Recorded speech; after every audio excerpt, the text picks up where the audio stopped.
CYDA, 25 years inspiring young people. जय युवा शक्ति, जय राष्ट्र शक्ति। मेरा नाम सलमान है और मैं CYD का यूथ वॉलंटियर हूँ। तो आज हमारे साथ डॉक्टर स्मिता जी है, तो आज हम उनसे बात करेंगे और हमारे आयरन मैन सीरीज़ को आगे बढ़ेंगे। तो मेरा आपसे पहला एक सवाल है और हम सब बहुत एक्साइटेड है उसको पूछने के लिए। सो आप अपना एक्सपीरियंस बता सकते हो क्या कि आपको कौन से चीज़ों ने मोटिवेट किया और आपकी जर्नी कैसी थी? Yes, definitely. मेरा सेकंड बेबी का नाम शिवाजी है। तो after delivery when he was around 1.5 year old, that time मेरे हस्बैंड जो है वो डीसी करने वाले थे। DC is Deccan cliffhanger cycling race. 643 kilometre का रेस रहता है from Pune to Goa. So he was riding from Pune to Goa by solo, मतलब खुद ही। तो ऐसा उन्होंने 5 बार किया था। तो दैट टाइम उनका वो डीसी का रेस था।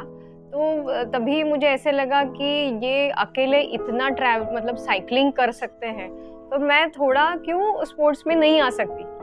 तो he was a big motivator and inspiration for all of this things. So I decided कि मैं थोड़ा रनिंग चालू करती हूँ। तो मैंने रजिस्टर किया डायरेक्टली 5 किलोमीटर 10 किलोमीटर नहीं, डायरेक्टली 21 किलोमीटर के लिए मैंने रजिस्टर किया, हाफ मैराथन के लिए।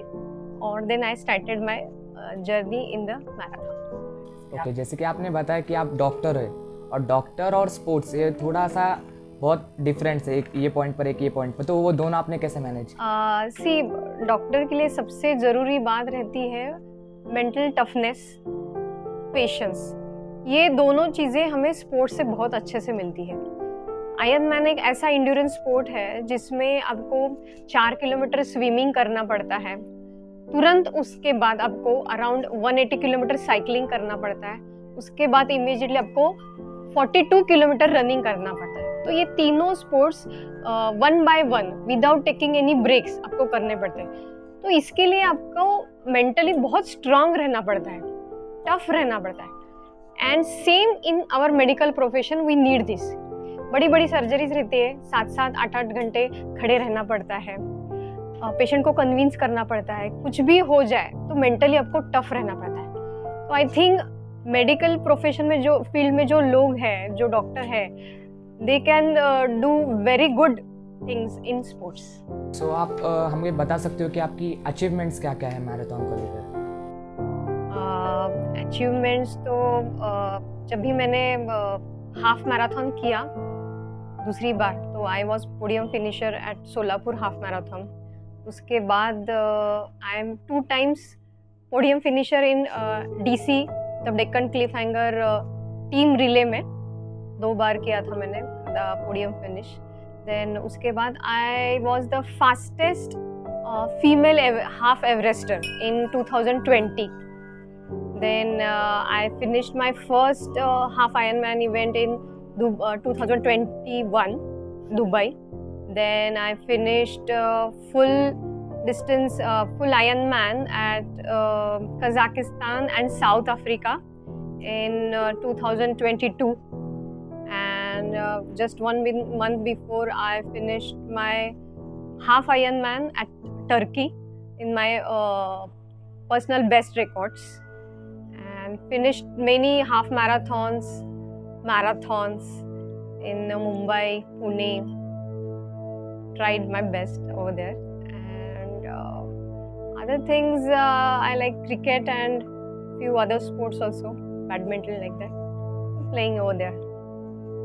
वैसे तो बहुत अच्छी है क्योंकि इतने सारे अचीवमेंट्स है और आजकल के यूथ जो अभी फ़िलहाल बहुत जैसे कि करियर्स को लेके आगे बढ़ते हैं, बट कुछ कुछ पॉइंट पर आके वो रुक जाते हैं, बट उनको ऐसे सक्सेस स्टोरी उनको वो देखेंगे तो वो भी इंस्पायर हो गए। ज़रूर ये वीडियो उनको बहुत हेल्पफुल होगा। और एक ऐसा कुछ सवाल है, जब आपने आयरन मैन का अचीवर आप हो गए, आयरन मैन का अचीवर आप हो गए, तो वो मोमेंट आपके लिए कैसा था? मतलब आप क्या फील कर रहे थे उस टाइम? वो मोमेंट बहुत बढ़िया था क्योंकि सालों से आई वॉज मतलब ऑलमोस्ट 1 साल में उसके लिए ट्रेनिंग ले रही थी। और दैट टाइम ऐसा लगा कि हम लोगों ने जो हार्ड ट्रेनिंग किया है, आई अचीव दैट। तो that is the golden moment because I raised flag off for India at that moment, and वो that is very proud thing for my family also. मेरे सासू जी ससुर जी सब लोग हैं, उन्होंने मुझे बहुत सपोर्ट किया था। मेरे घर के लोग हैं, मेरे भाई हैं, तो they all where waiting for that result कि कब फिनिश होगा। और जब भी फिनिश हुआ तो सब लोग बहुत खुश हो गए थे कि being a woman, being a mother of 2 child, being a dentist, being a half time housewife, if she can do Ironman races like Ironman, then why not others? They also can try for that. They also can do these events in their future life. Thank you. और एक सवाल था मेरा कि अपने आज तक इतने सारे मैराथन आप भागे, सबसे बेस्ट मैराथन कौन सी थी आपके लिए? सबसे बेस्ट मैराथन तो थी सातारा हिल मैराथन। बहुत अच्छा एक्सपीरियंस था, ब्यूटीफुल एनवायरनमेंट, बारिश हो रही थी और इट इज़ वो डिफ़िकल्ट भी है। हिल मतलब हिल पर आपको रनिंग करना पड़ता है और हाफ वे आपको बहुत ज़ोर से भागना पड़ता है। तो Satara hill is very memorable for me. I like that marathon. एक लास्ट का सवाल है, बेसिकली 2 हो गए बट एक और ले रहा हूँ मैं कि आज के जो यूथ है वो, हमारी ऑर्गेनाइजेशन बेसिकली यूथ पे काम करती है, तो वीडियो जो है वो ज़्यादा तो यूथ को पास जाएगा। तो आप यूथ को क्या मैसेज दोगे इस पॉडकास्ट थ्रू कि वो भी अच्छे नंबर से पार्टिसिपेट इस ग्रो गेम मैराथन में हो जाए? यंग एज है, ये ऐसा एज है जहाँ पे इजीली बहुत सारे बच्चे डिस्ट्रैक्ट हो जाते हैं। आजकल मोबाइल है, बहुत सारे स्क्रीन्स है, so rather than D focus होने से अच्छा है हम लोग स्पोर्ट में आ जाए। अपनी जो एनर्जी है उस स्पोर्ट में डालो तो दैट विल बी बेटर, क्योंकि उससे एक डिसिप्लिन मिलता है अपने लाइफ को। Education and sports they go side by side and together also. तो मेरा कहना है कि अच्छे चीज़ों में अपनी एनर्जी डालो आप। बहुत सारे बच्चे मतलब बोलते हैं ना, सबसे बड़ा रोग क्या कहेंगे लोग, कि मैं तो इतना मोटा हूँ, मैं जिम जाऊंगा तो ये बोलेंगे। तो forget about all this things, think about yourself, अपना फिटनेस रखो। हम लोग क्या कर सकते हैं, तो इसमें बच्चों के लिए सबसे जरूरी है कि माइंड जिम, जैसे अपना जिम रहता है वैसे माइंड जिम नाम की एक चीज रहती है। तो उसमें क्या होता है कि जो सबसे डिफिकल्ट चीज हमको लगे तो डू इट फर्स्ट। वो सबसे सुबह उठने के पहले वो पहले करो सबसे डिफिकल्ट चीज, एंड बाद में जो धीरे धीरे है वो सिंपल चीजें करो। जो नहीं अच्छा लगता वो पहले करो। क्यों? तो दैट विल ब्रिंग यू मतलब विनिंग एटीट्यूड। विनिंग एटीट्यूड हमारा तैयार हो जाएगा। मतलब आज किया मैंने ऐसा, कल किया, तो दिन ब दिन आपको लगता है अरे मैं रोज कर रहा हूँ। सो एक विनिंग एटीट्यूड तैयार होता है।